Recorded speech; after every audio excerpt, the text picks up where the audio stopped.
ये तो बस कहने की बात होती है कि नाम में क्या रखा है। नाम में पहचान होती है, वजूद होता है और होता है इमोशन। बस माउंट आबू की लंबे समय से चली आ रही दो ही जंग में से ये सबसे पहले नंबर पर आती है। नमस्कार, आप देख रहे हैं पंचतंत्र, आपके साथ मैं हूं स्वप्निल। क्या कुछ नहीं है यहाँ। अंग्रेजों का शासन था, आबू राज बोलने में शायद दिक्कत महसूस हुई होगी। चूंकि वहां पर पहाड़ी थी तो उसका नाम रख दिया माउंट आबू। लेकिन अंग्रेजों के लिए भी यह बेहद पसंदीदा जगह हुआ करती थी। लेकिन अंग्रेजों के शासन से पहले जाएं और अंग्रेजों के जाने के बाद आज़ाद हिंदुस्तान में भी देखें तो ऐसा बहुत कुछ है जो माउंट आबू को, जिसे कि आबू राज कहना चाहिए, लोगों के दिलों से जोड़ता है, लोगों को आस्था से जोड़ता है, लोगों को धर्म से जोड़ता है, लोगों को इमोशन से जोड़ता है। बस यही वजह है कि सभी चाहते हैं माउंट आबू का नाम बदलकर आबू राज रख दिया जाए। इस दिशा में नगर पालिका ने कुछ कदम बढ़ाए थे, एक प्रस्ताव पारित किया गया नाम बदलने को लेकर, लेकिन अभी फैसला सरकार के लेवल पर पेंडिंग चल रहा है। कब ये सपना पूरा होगा, कब वो वजूद, कब वो पहचान, कब वो इमोशन आबू राज के नाम से सामने आएंगे, यही लोगों के बीच में चर्चाओं का विषय भी है और लोगों के इमोशन से जुड़ा हुआ भी है। आज इसी को एड्रेस करने की कोशिश करेंगे। मेरे साथ इस वक्त मेरे सहयोगी शरद टांक जुड़ रहे हैं, कुछ और गेस्ट भी थोड़ी ही देर में मेरे साथ जुड़ चुके होंगे और साथ ही भास्कर अग्रवाल जी हैं, वो प्रवक्ता है hotel association of mount Abu के, वो भी जुड़ रहे हैं। मैं आप दोनों का स्वागत करता हूं समाचार प्लस पर। शरद, आपसे शुरुआत करना चाहता हूं, क्योंकि आप स्थानीय हैं, स्थानीय इमोशंस को बहुत अच्छे से बता सकते हैं। और वो जो लोग ये नहीं जानते कि माउंट आबू कभी आबू राज कहलाता था, वो क्यों आबू राज कहलाता था, उसकी एक तस्वीर सभी के सामने रखें। बहुत ही अच्छा मुद्दा है कि माउंट आबू का नाम आबू राज होना चाहिए। और ये आज की बात नहीं है, सदियों से इस बात को अपन बात करें कि शास्त्रों की, तो जो स्कंद पुराण है, जो पुराण सबसे बड़ा पुराण है, उसमें भी अर्बुद खंड में ये मेंशन है कि ये आबू राज है, जो 33 कोटि देवी देवताओं का आबूराज है, ये तपोभूमि है, ये संतों की भूमि है, इसका नाम आबूराज होना चाहिए। तो इसके पीछे बहुत सी पौराणिक कथाएं हैं। त्रेता युग की बात करें, द्वापर युग की बात करें, तो हर जगह आबूराज का एक अलग ही महत्व है। और तपोभूमि होने के कारण यहाँ के स्थानीय वासियों का एक मन में एक भाव है आबूराज को लेकर कि क्यों नहीं इस माउंट आबू, जो अंग्रेजों के समय इसका नाम माउंट आबू रखा गया है, वो नाम बदलकर अब आबूराज होना चाहिए और तीर्थ स्थल घोषित होना चाहिए। स्वप्निल, मात्र नाम आबूराज होने से कुछ नहीं होगा, तीर्थ स्थल आबूराज घोषित होगा, जो दूसरे तीर्थ स्थलों की तरह उत्तराखंड में जब केदारनाथ है, बद्रीनाथ है, तिरुपति में तिरुमला है। तो कुल मिला के बात है कि आबूराज नामकरण बदलने के साथ साथ में से तीर्थ स्थल घोषित किया जाए स्वप्निल, और ये हमारे शास्त्रों में मेंशन है। बिल्कुल, जाहिर तौर पर मेंशन भी है और बहुत से लोग, जैसे मैं खुद भी बहुत सी चीज़ें नहीं जानता था। हमने देखा है केंद्र सरकार किस तरह से जिस किसी भी चीज़ पर गुलामी की छाप हो उसका नाम बदलने के लिए तेज़ी दिखाती है। शायद सेंटर तक ये बात नहीं पहुंच पाई, जबकि माउंट आबू के व्यक्तिगत दो ही संघर्ष हैं, एक है बिल्डिंग बायलॉज का और दूसरा आबू राज नाम का, और ये संघर्ष सदियों से चले आ रहे हैं। इसमें से ये तो बहुत ही प्राचीन बातें हैं कि वहाँ पर देखिए तपोस्थली रही है। यश शर्मा जी कांग्रेस नेता के तौर पर मेरे साथ जुड़ चुके हैं और बीजेपी नेता यश सुनील आचार्य जी भी जुड़ चुके हैं। मैं आप दोनों का भी स्वागत करता हूं समाचार प्लस पर। भास्कर अग्रवाल जी, मैं आपसे पूछना चाहता हूं कि अगर पूरा डायमेंशन चेंज हो गया, माउंट आबू आज टूरिस्ट प्लेस है, लेकिन अगर वो धार्मिक सर्किट से जुड़ गया, धार्मिक टूरिज्म का सेंटर बन गया, तो किसी को कोई डर तो नहीं है ना? व्यापारी भी खुले दिल से इस आबू राज के तौर पर इसे देखना चाहते हैं या नहीं? देखिए, पर्यटन कोई प्रभावित नहीं होगा और मैं मानता हूं कि माउंट आबू एकमात्र ऐसा पर्यटन स्थल है जहां पर तीनों संभावनाएं हैं। आप देखेंगे ऐतिहासिक महत्व भी है और फिर धार्मिक महत्व भी है, और अगर अपन ये पर्यावरण का महत्व देखें तो वो भी है। और इसलिए मैं मानता हूं कि माउंट आबू के व्यापार को कहीं कोई प्रभावित नहीं करेगा। और मैं आज की वस्तुस्थिति अगर अपन माने हैं तो माउंट आबू एक वीकेंड डेस्टिनेशन बन गया है, क्योंकि हमारी सोच में वो उस तरह से आ गया है। मैं आप एक अगर उदाहरण से मैं आपको समझाना चाहूँ तो आप ये समझिए कि आज जैसे कुछ लोग होते हैं जो व्यसन करते हैं लेकिन शनिवार को नहीं करते।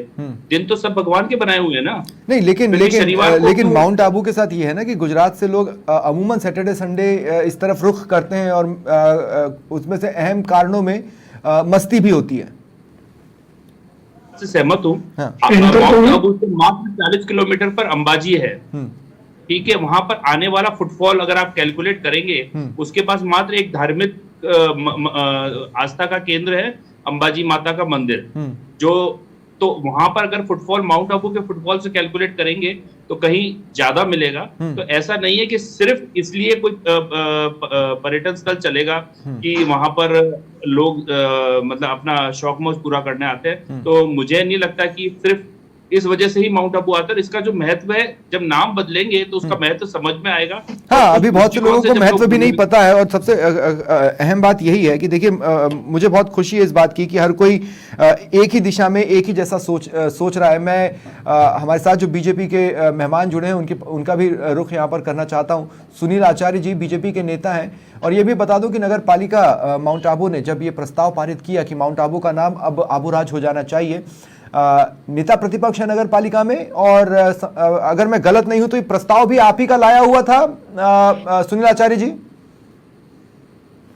बिल्कुल, ये मेरे द्वारा ही प्रस्ताव लाया गया था, क्योंकि माउंट आबू का नाम आबू राज के नाम से ये हमारे शास्त्रों में लिखा हुआ है, और माउंट आबू तपोभूमि है, ये ऋषियों की भूमि है। यहाँ मुनि वशिष्ठ से लेके गुरु दत्तात्रेय, गुरु व्यास, गौतम आश्रम, भृगु आश्रम, और यहाँ की जो क्लाइमेट है और यहाँ की जो ज्योग्राफी है, ये तपोभूमि के नाम से आज भी माउंट आबू को जाना जाता है।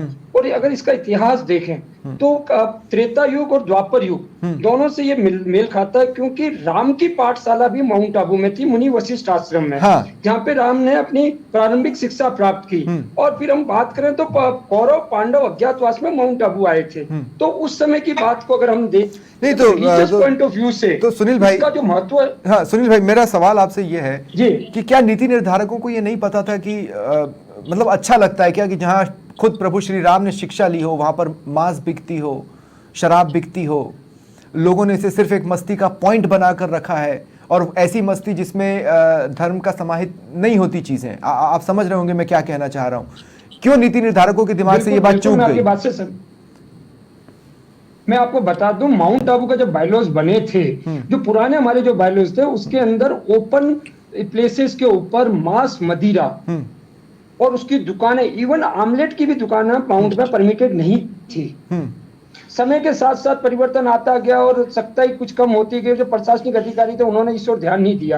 आज भी हमारा जो क्षेत्र है, नक्की क्षेत्र जो है, मंदिर के आजू बाजू का जो देलवाड़ा क्षेत्र है, उधर आज भी इस तरह की चीजों के ऊपर पूर्ण रूप से प्रतिबंध है। और रही बात पहले की अगर बात करें तो माउंट आबू के अंदर जब पहले भी जो मदिरे की दुकान होती थी वो भी परमिट के ऊपर लिमिटेड लोगों को दिया जाता था, परंतु लोग जब जैसे इसको टूरिज्म पॉइंट ऑफ व्यू से इसको कहा, आज भी मैं इस बात से सहमत हूं कि माउंट आबू को रिलीजियस पॉइंट ऑफ व्यू से अगर इसको ज्वाइन किया जाए तो माउंट आबू ज्यादा इफेक्टिव, हमारे को प्रोग्रेसिव नजर आएगा। बिल्कुल, और मैं इसको आगे ले जाता हूं, मैं इसको आगे ले जाता हूं। पता नहीं क्यों ये धार्मिक सर्किट वाली बात प्रदेश की सरकारों से चूकती रही है। बात यहां पर बीजेपी कांग्रेस की नहीं है।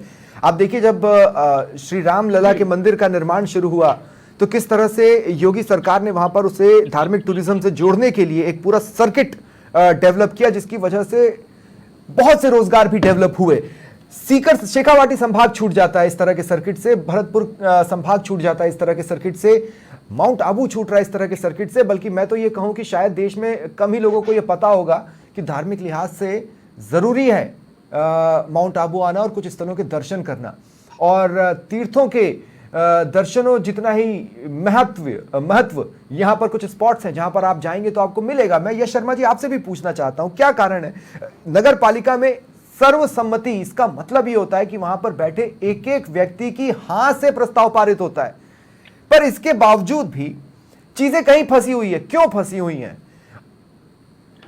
देखिए स्वप्निल, सीधी सी बात है कि जैसे हमारे जो बीजेपी के जो पार्षद हैं जिन्होंने प्रस्ताव लेके आया है, इन्होंने ये बात रखी आबू राज की, ये हमारी बड़ी पुरानी मांग थी।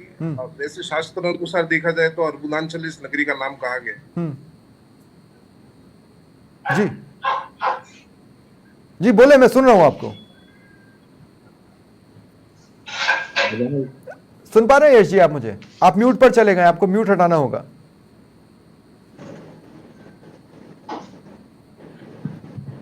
आपको दरअसल आपको शायद संभवतः कोई कॉल आया होगा जिसकी वजह से अब आपको दोबारा लिंक से बाहर आकर दोबारा ज्वाइन करना होगा। बस यही एक तकनीकी खामी है, नहीं तो ये स्ट्रीमयार्ड बहुत ही शानदार सॉफ्टवेयर है। एक बार आपको लिंक से बाहर निकलना है और दोबारा ज्वाइन करना है, आपको डिस्कनेक्ट करना होगा।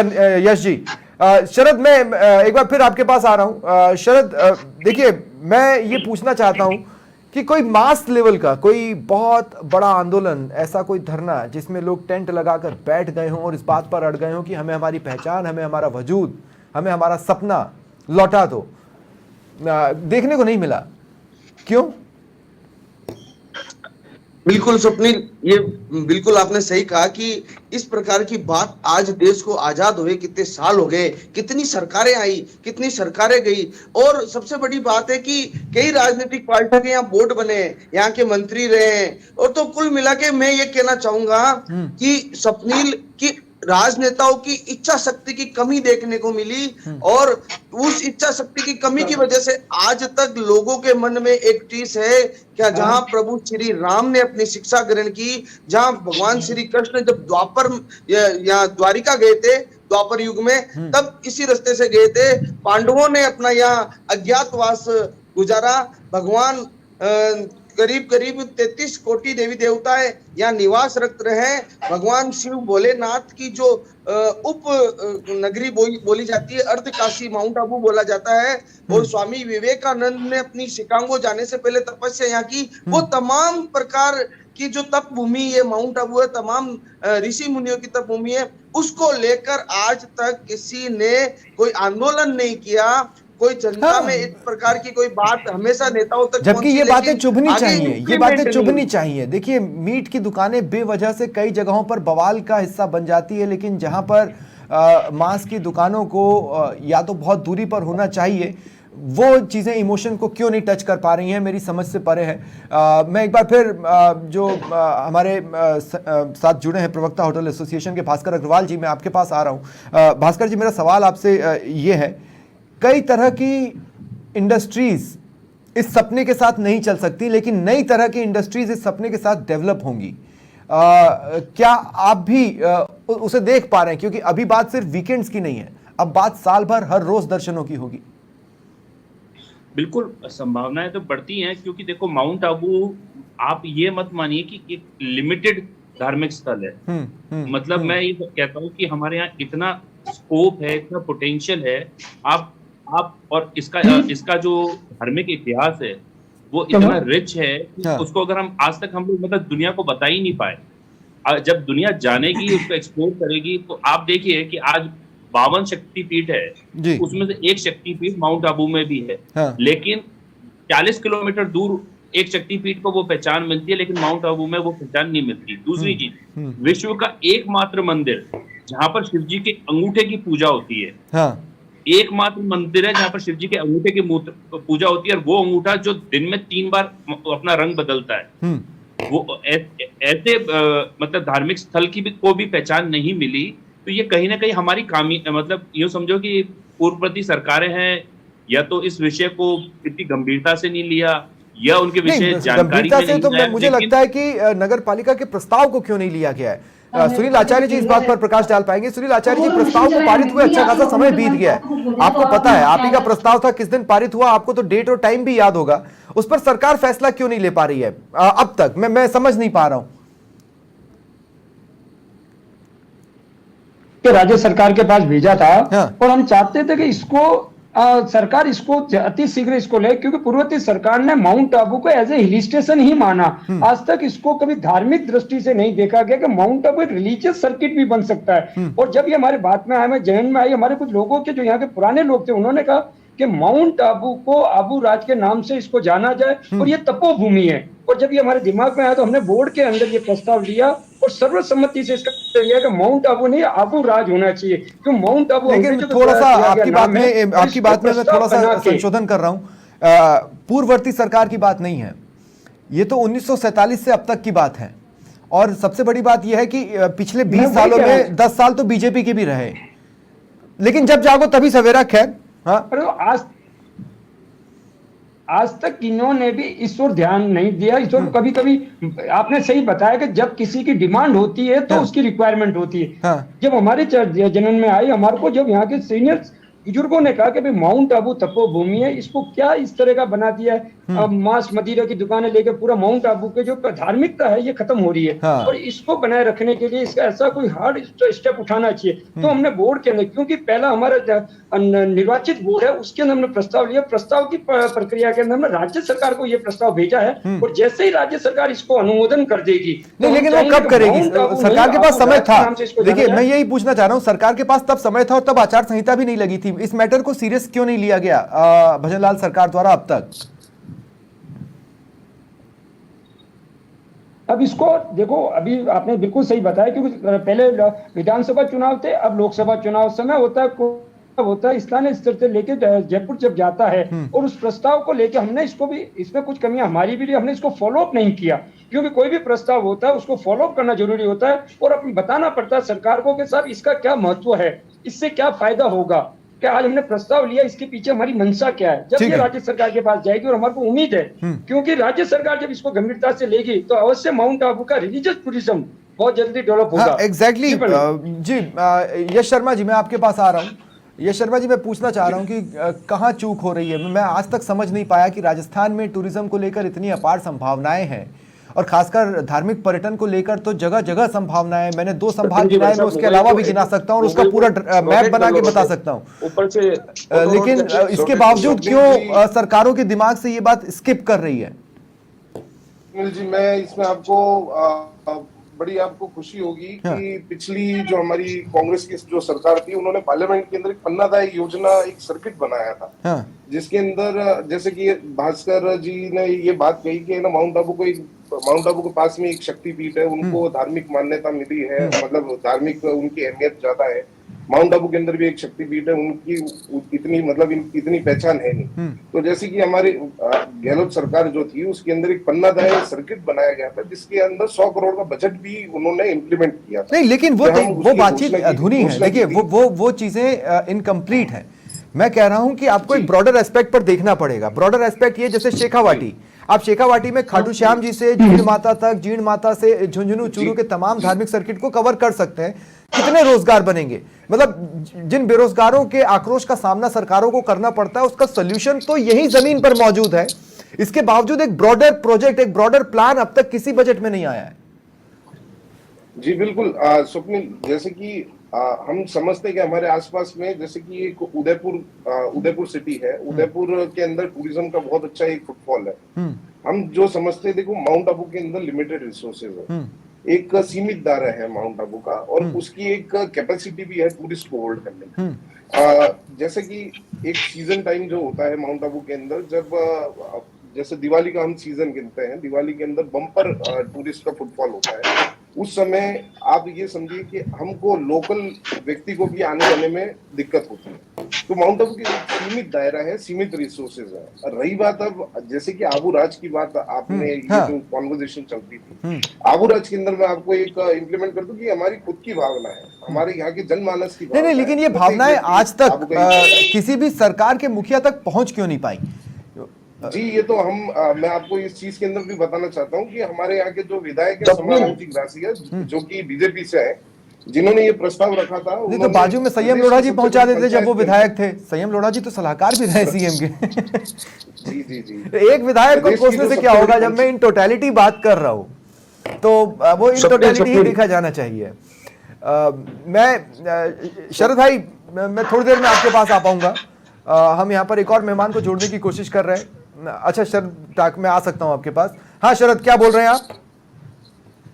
स्वप्निल, अभी एक अपने गेस्ट जुड़े हैं जो पूर्व मुख्य सचेतक रहे हुए हैं, रतन जी देवासी जी। हम उनसे भी जान सकते हैं कि जो ये लंबा इशू है आज तक का, इसको लेकर उन्होंने नहीं, बल्कि मैं कहूंगा शरद आप सीधे खुद सवाल पूछे। रतन देवासी जी कांग्रेस के वरिष्ठ नेता हैं और पूर्व उप मुख्य सचेतक है। मैं स्वागत करता हूं रतन देवासी जी आपका। शरद, मैं चाहता हूं आप भी सवाल लें। सबने सवाल वही है, सवाल वही है, बात वही है कि अबू राज आखिर इतने साल क्यों लग गए? जो जनता का जनमानस, जो सेंटिमेंटल जो जनता का बनाता है, अबू राज तीर्थ स्थल घोषित नहीं हुआ, उसका नामकरण नहीं हुआ। तो आज तक जनप्रतिनिधियों ने हमेशा इस तरीके को, हमेशा अबू राज के विकास को लेकर हमेशा कदम उठाए हैं, माउंट आबू के विकास को लेकर कदम उठाए, लेकिन जो धार्मिक जो तीर्थ नगरी है उसको लेकर कोई कदम नहीं उठा आज तक। लोगों की एक मन में टिस है। रतन जी, आप इस बारे में आप क्या कहेंगे? देखिए शरद जी, पहले तो मैं चाहता हूं कि लेट जुड़ पाया क्योंकि मैं, आपने कहा था रास्ते में थे और किसी और के यहाँ बैठ के बात करनी पड़ रही है। पर एक बात मैं आपको कहना चाहता हूं कि देखिए माउंट आबू जो है वो प्रसिद्ध 3 चीजों के लिए है। निश्चित तौर पर धार्मिक नगरी के नाम पर इसका बहुत सदियों वर्षों पुराना इतिहास है, जो देश के और हमारे जो इतिहास और धार्मिक जो है उसके हर पन्ने में दर्ज है, अलग अलग तरीके से। दूसरा, शिक्षा की नगरी में भी इसकी पहचान बनी, और तीसरा इसकी पहचान बनी पर्यटन की नगरी में। 3 प्रकार के जो टूरिस्ट है, 3 प्रकार के लोग हैं जो इस क्षेत्र में, इस जगह में आना चाहते हैं।